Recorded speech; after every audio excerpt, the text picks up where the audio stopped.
कराने की। Sir as a DDC member आपका कार्यकाल जो है अब समाप्त होने वाला है। जी जी। क्या संदेश रहेगा आपको जनता के नाम? जनता के नाम यही संदेश रहेगा, जो जैसे मैं पहले तो एज डीडीसी लोगों के काम छोटे मोटे जो जरूरतें थी उनकी करता था टाइम टू टाइम। जो लोग मुझे बोलते थे उनके डेवलपमेंट के काम हो गए, या किसी को और भी कोई प्रॉब्लम होती थी छोटी मोटी अपनी पर्सनल, उसके लिए भी करता था। अब जनता को ये कहता हूँ कि मैं आपके लिए 24 घंटे अभी भी मेरे दरवाजे खुले रहेंगे और मैं आपकी सेवा में चाहे डीडीसी रहूँ या ना रहूँ, लेकिन मैं आपकी सेवा में तैयार रहूँगा। जब भी किसी को कोई मेरे लायक जरूरत होगी, मेरे लायक कोई काम होगा, मैं 24 घंटे हाजिर होगा आपके सामने। सबसे पहले तो मैं अपने जो हमारे नए सत शर्मा जी, कल जो इलेक्शन हुआ हमारा राज्यसभा, उसमें चुन के इलेक्टेड हुए हैं, मैं उनको मुबारकबाद दूंगा अपनी दिल की गहराइयों से और अपनी सुंदरबनी मेरे अपनी कॉन्स्टिट्यूंसी की जनता की तरफ से सत जी को मुबारक दूंगा।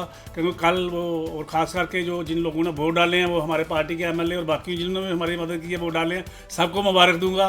क्योंकि उन्होंने हमारी पार्टी का ध्यान रखा और हमारी पार्टी को कामयाब किया, और हमारे सत जी जो हैं कल इलेक्ट हो गए और राज्यसभा में आगे हैं। इसलिए मैं अपनी दिल की गहराइयों से सत जी को और अपनी पार्टी के लोगों को, सबको जो हमारे उच्च पद अधिकारी हैं, सबको अपनी तरफ से मुबारकबाद देता हूँ। सर कहाँ पे मैं आपको बताऊं कि हर पार्टी की यही कोशिश होती है कि सारी की सारी सीटें जीती जाएं।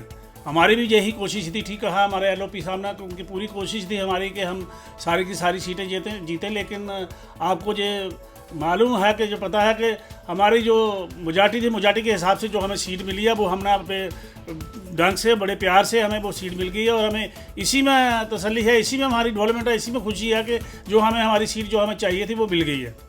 बाकी नेशनल कॉन्फ्रेंस की जहाँ गवर्नमेंट आपको पता है उनकी मेजॉरिटी थी, उन्होंने 3 सीटें ली, वो क्लियर था सामने ही वो लेंगे, तो उन्होंने ले ली हैं। लेकिन हमें इसी सीट की उम्मीद थी और इसी की हमें खुशी है कि हमारी जिस सीट की हमें उम्मीद थी वो सीट हमें मिल गई, वो हम इस पर कामयाब हो गए।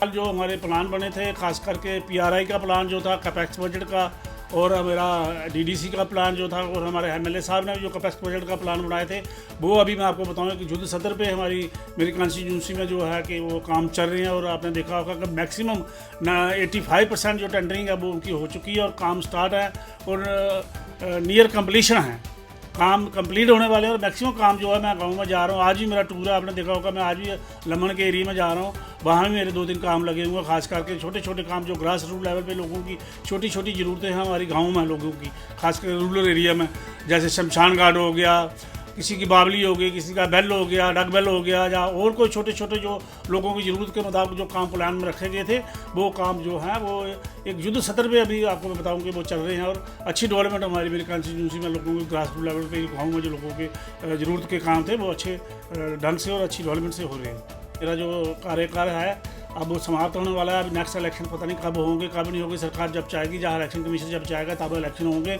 उसकी नोटिफिकेशन अभी तो हुई नहीं, जब होगी तब पता चलेगा। क्योंकि अभी पंचायतें भी जो हैं हमारी डिजाल्व हुए, 6 महीने से ऊपर हो गए पंचायतें डिजाल्व हुई हैं, अभी पंचायतों के इलेक्शन भी नहीं हुए, तो आगे का मैं कुछ नहीं कह सकता। लेकिन ये मैं आपको ज़रूर कहूँगा कि मैंने अपने 5 साल में मैं अपनी कॉन्स्टिट्यूंसी की जो मेरी 20-22 पंचायतें थी उनमें मैंने डट के काम कराए हैं। खास करके जो मेरे लेवल के काम थे, जो मेरी कैपेसिटी में, जो मेरे पावर्स में काम आते थे, जो खास करके रूरल एरिया के ग्रास रूट लेवल पे छोटे छोटे काम थे लोगों के डेवलपमेंट के लिए, और जैसी भी लोगों की डिमांड थी और उसके मुताबिक मैं 100% तो नहीं कह सकता, लेकिन 99% मैंने लोगों के काम किए हैं।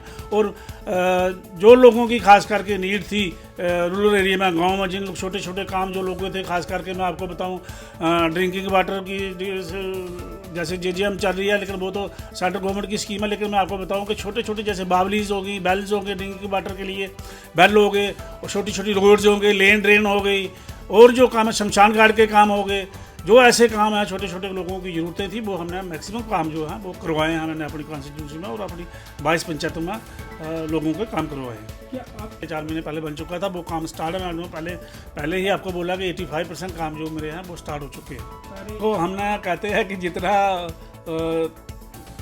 पैर उतने ही फैलाने चाहिए जितनी चादर हो।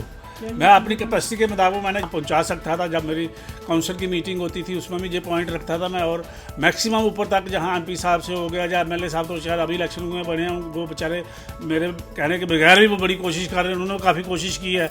हम सब ने जो कोशिश की है, मैंने ऊपर तक जो हेड ऑफ की डिपार्टमेंट तक, HOD तक ये पहुँचाया है, ये प्रॉब्लम जो कॉलेज की है हमने पहुँचाई है। लेकिन मुझे ये समझ नहीं आती कि आज तक उस पर कोई, मैंने तो एलजी साहब को भी ये लेटर लिखा था एक बार नहीं, एक बार मैं खुद भी मिला था, आपने देखा होगा कि न्यूज़पेपर में भी आया था। और मैं और जो हमारे एक्स प्रेसिडेंट म्यूनसिपलिटी के हैं राजेंद्र शर्मा जी, वो भी राजेंद्र शर्मा, हम दोनों जाके एलजी साहब से मिले थे। उनको हमने कॉलेज की जो प्रॉब्लम थी सारी बताई थी, लेकिन उन्होंने हमसे कम्युनिकेट किया था कि जल्द से जल्द हम जो है आपका जो हल करेंगे, लेकिन अभी तक हुआ नहीं है। लेकिन कोशिश फिर भी रखेंगे, चाहे हम डीडीसी कार्यकाल पूरा होने के बाद भी हम मुझे कोशिश रखें कि हमारे जो छोटे मोटे काम हैं, जो हमारे लोगों के मसाइल हैं छोटे मोटे, वो होने चाहिए, वो हम कुछ पूरी कोशिश करेंगे उनके मसाइल जो हल कराने की।